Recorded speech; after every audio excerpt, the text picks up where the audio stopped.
Hello everyone.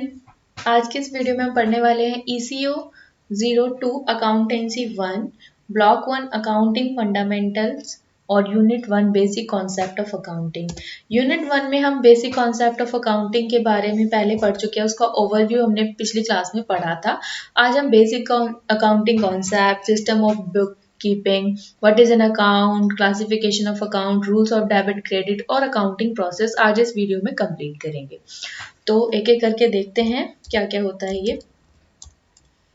ठीक है, तो बेसिक अकाउंटिंग कॉन्सेप्ट देखो, जब भी हम किसी भी चीज को, जैसे कि अगर आप मान लो कि आप ड्राइविंग भी सीख रहे हो, तो उसका भी कुछ बेसिक कॉन्सेप्ट आपके माइंड में होना चाहिए कि आपको किस तरह से ड्राइविंग करनी है, कहाँ पर कौन सा रूल फॉलो करना है और कहाँ पर कौन सा रूल फॉलो करना है। ठीक है, इसी तरह से क्या होता है, अकाउंटिंग में भी दो प्रोसेस मतलब दो कॉन्सेप्ट होते हैं। Concept to be observe at the recording stage, की रिकॉर्डिंग स्टेज पे रिकॉर्डिंग जो भी हम क्या कर रहे हैं, किसी भी ट्रांजेक्शन को रिकॉर्ड कर रहे हैं, तो इस उस स्टेज पे हमारे पास कुछ मतलब ये आते हैं कॉन्सेप्ट। ठीक है, और कुछ आते हैं कि जब हम रिपोर्टिंग कर रहे हैं, कि मतलब उन चीज़ों को हम बता रहे हैं। ठीक है, अब कितना गेन हुआ, ये सारी चीज़ें आप बताओगे, तो वो क्या है, हमारा रिपोर्टिंग स्टेज हो गया। तो यहाँ पर है concept to be observe at the recording stage. तो हम यहाँ पर ये याद रखना, दो कॉन्सेप्ट होते हैं, एक तो रिकॉर्डिंग स्टेज पे, एक होता है रिपोर्टिंग स्टेज पे। ठीक है, तो रिकॉर्डिंग स्टेज पे जो है आपका आता है सबसे पहले बिजनेस एंटिटी कॉन्सेप्ट, कि आपका जो बिजनेस है, ठीक है, उसमें क्या है कि हमें कोई भी चीज ऐसी नहीं लेनी कि अगर ओनर ने कोई चीज परचेज करी है या ओनर ने कोई चीज अपनी सेल करी है तो उसको हम अपने बिजनेस में ला रहे हैं, बिल्कुल भी नहीं। बिजनेस एंटिटी कॉन्सेप्ट का मतलब होता है कि सिर्फ हमें अपने बिजनेस की देखनी है, ना कि ऑनर के बारे में सोचना है।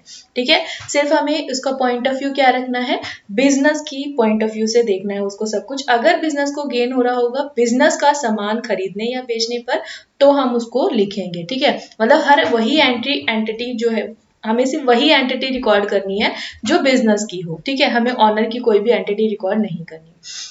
मनी मेजरमेंट कॉन्सेप्ट, कि कोई भी चीज वही हम लिख सकते हैं जो क्या हो, मनी की फॉर्म में हम मेजर कर सकते हैं। ठीक है, जैसे कि अगर इंडिया में हम अकाउंटेंसी कर रहे हैं तो हम रुपीज की फॉर्मेट में लिखेंगे। ठीक है, अगर हम कहीं और जैसे यूएस में कर रहे हैं तो हम उस अकाउंटेंसी कर रहे हैं तो वहां पर हम अगर मनी की बात कर रहे हैं तो हम किस, उधर क्या मनी है, उधर है डॉलर। ठीक है, तो हम किसकी बात करेंगे, डॉलर की बात करेंगे। ठीक है, अब उसके बाद है ऑब्जेक्टिव एविडेंस कॉन्सेप्ट। ठीक है, इसमें क्या है कि कोई भी जो भी आप रिकॉर्ड कर रहे हो तो वो क्या है, एक एविडेंस बन जाता है ना, कि अगर आपने टैक्स पे कर दिया है, ठीक है, या इनवॉइस है आपके पास, कैश मेमो या फिर रिसिप्ट या फिर ये सारी चीजें आपके पास होनी चाहिए। ठीक है, ये क्या है, हमारे पास एक एविडेंस होता है, ताकि अगर हम कभी कोई हमारे साथ चीटिंग करना चाहता है तो हम उसको ये चीज शो कर सके कि नहीं, मैंने आपको कैश दिया था और आपने मुझे इस चीज की रिसिप्ट भी पे कर दी है। ठीक है, उसके बाद है हिस्टोरिकल रिकॉर्ड कॉन्सेप्ट। इसमें क्या होता है कि जैसे कि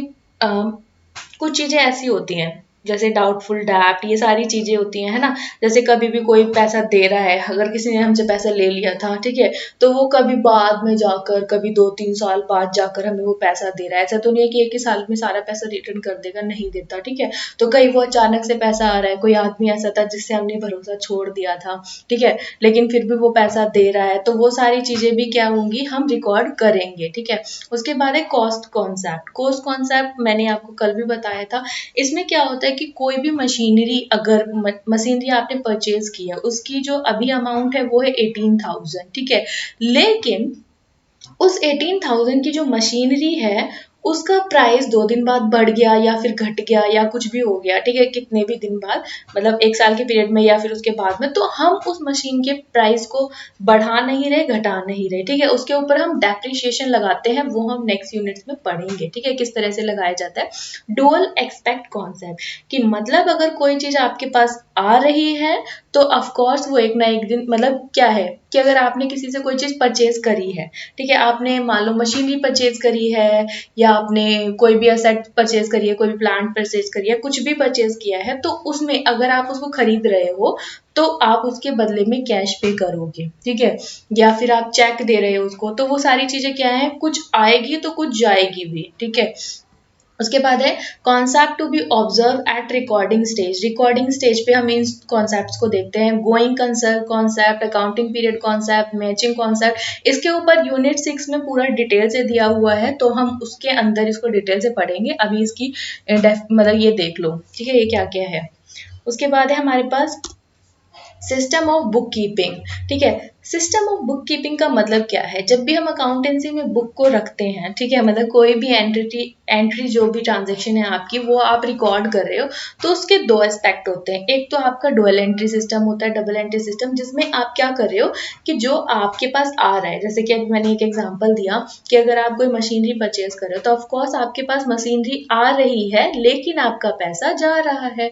ठीक है, तो कुछ तो डेबिट होगा और कुछ क्रेडिट होगा। ठीक है, इसको अभी हम पढ़ेंगे कि किस तरह से डेबिट और क्रेडिट होता है। उसके बाद है single entry system. Single entry system का मतलब ये बिल्कुल भी नहीं है कि हम सिर्फ एक ही एस्पेक्ट को देखते हैं, नहीं।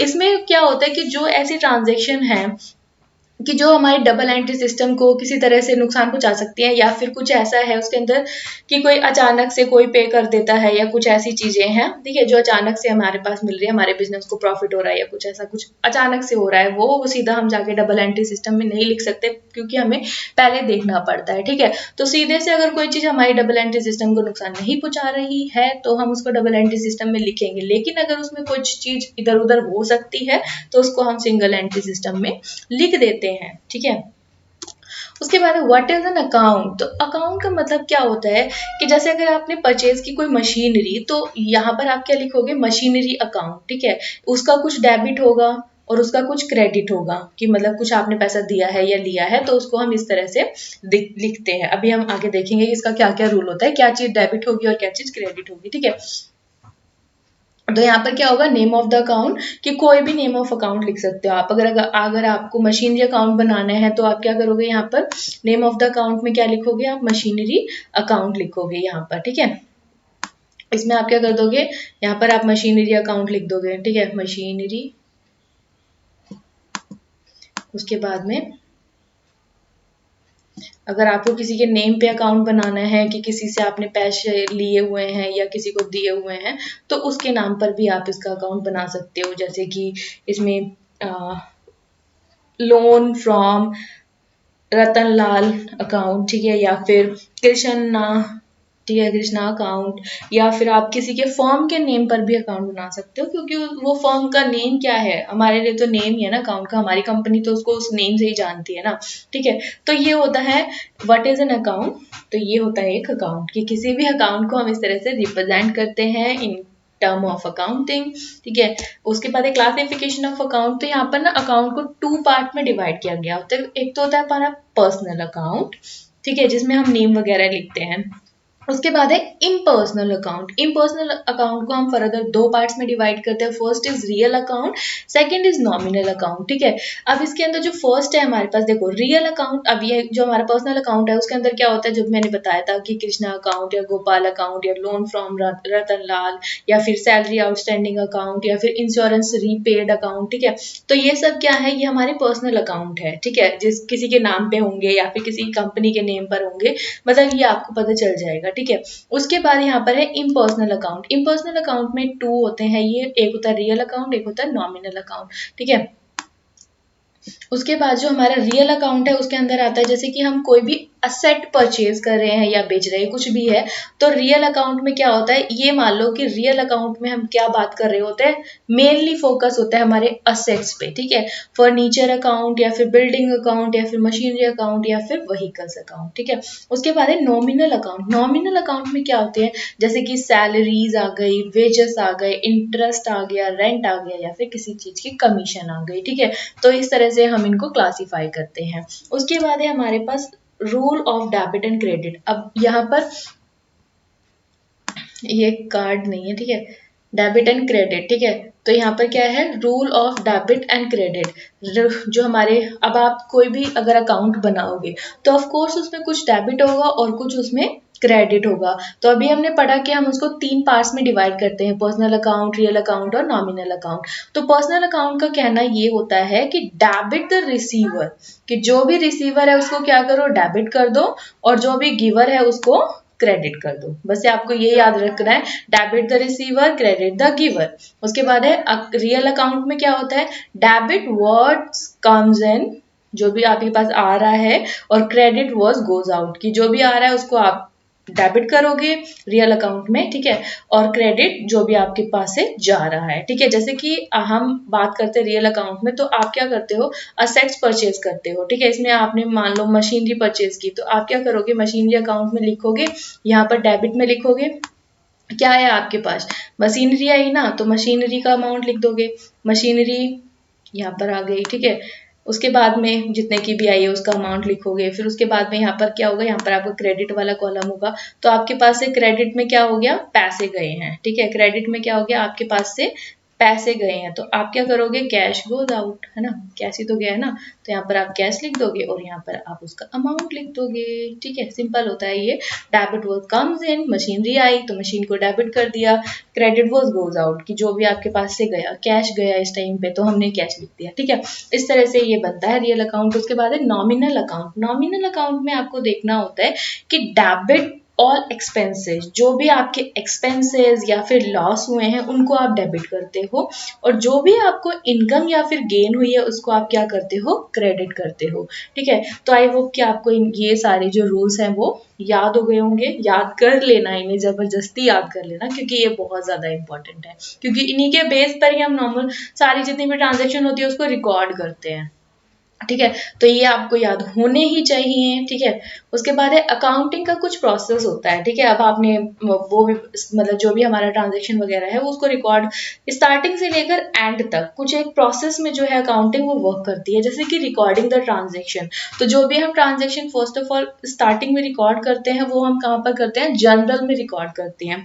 लेकिन जब उसको हम एक ग्रुप ऑफ, जैसे कि अगर मैंने मान लो कि मुझे एक मोहन का अकाउंट बनाना है, बस उसके अंदर मुझे क्या करना है, मोहन से रिलेटेड जितनी भी ट्रांजैक्शन है, कि मैंने मोहन को कितना पैसा दिया है या मोहन से कितना पैसा लिया है, मोहन से मशीनरी परचेज करी है या फिर कुछ भी दिया लिया है, वो सब मोहन का कहाँ होगा, मोहन अकाउंट में, ठीक है। जो कि हम किस तरह से करेंगे, लेजर बनाकर करते हैं, ठीक है। वो हम आगे आगे डिस्कस करते रहेंगे किस तरह से बनाते हैं, पर यहाँ पर आपको प्रोसेस ऑफ अकाउंटिंग याद होना चाहिए। उसके बाद है समराइजिंग द ट्रांजेक्शन, कि अब आपने सारी ट्रांजेक्शन कर ली, जनरल भी बना लिया, लेजर भी बना लिया, लेकिन अगर आपको अपने फाइन मतलब कि किस तरह की पोजीशन है आपकी, आप लॉस में चल रहे हो, प्रॉफिट में चल रहे हो, तो यहाँ पर सबसे पहले हम बनाते हैं ट्रायल बैलेंस। ट्रायल बैलेंस से हमें ये पता चलता है कि हमारा जो बिजनेस है वो लॉस में है या फिर फायदे में है, मुनाफे में है या फिर प्रॉफिट या लॉस, ठीक है। उससे हमें पता चलता है किससे, ट्रायल बैलेंस से। उसके बाद हम बनाते हैं अपनी बैलेंस शीट। बैलेंस शीट से हमें पता चलती है अपनी फाइनेंशियल पोजीशन कैसी है, ठीक है। उस बैलेंस शीट को हम अपने जो भी इंटरेस्टेड पार्टीज हैं उनको शो कर सकते हैं, ताकि उन्हें यह पता लगे कि हमारी जो फाइनेंशियल पोजीशन है वो क्या है, हम कितना कितना असेट्स है हमारे पास और कितनी लायबिलिटी है, ठीक है। तो ये सारी इंफॉर्मेशन उनको देनी पड़ती है बैलेंस शीट के थ्रू, ठीक है। उसके बाद लास्ट में आता है इंटरप्रेटिंग द रिजल्ट। इसमें क्या होता है कि जैसे कि आपने सारे काम कर लिए, उसके बाद में आप अब आपके पास क्या बचा है उसको आप नेक्स्ट कहाँ पर लेकर जाओगे, ठीक है। यही तो होगा ना कि अब आपके पास जितनी भी असेट्स बची हैं, जितना भी कैश बचा है, कैपिटल है, जो कुछ भी है, तो उसको नेक्स्ट ईयर लेकर जाओगे, ठीक है। तो वो इसमें आता है इंटरप्रेटिंग द रिजल्ट। यहाँ पर हम दूसरी जो पार्टीज होती है, इंटरेस्टेड पार्टीज, उनको हम शो करते हैं और उनका जो भी रिजल्ट वगैरह आता है वो सब इसको बताकर, और उसके बाद में क्या करते हैं, नेक्स्ट ईयर में फॉरवर्ड कर देते हैं जो भी अमाउंट हमारे पास बचा होता है। आई होप कि आपको वीडियो अच्छा लगा होगा। वीडियो अच्छा लगी है तो वीडियो को लाइक करें, शेयर करें, कमेंट करें। अगर आपको कोई भी सजेशन या फिर आपकी कोई भी क्वेरी है, सब्सक्राइब करें चैनल को, ताकि और भी इन्फॉर्मेटिव वीडियोस आपको मिल सके। Thank you for watching. Next class में हम यूनिट 2 पढ़ेंगे।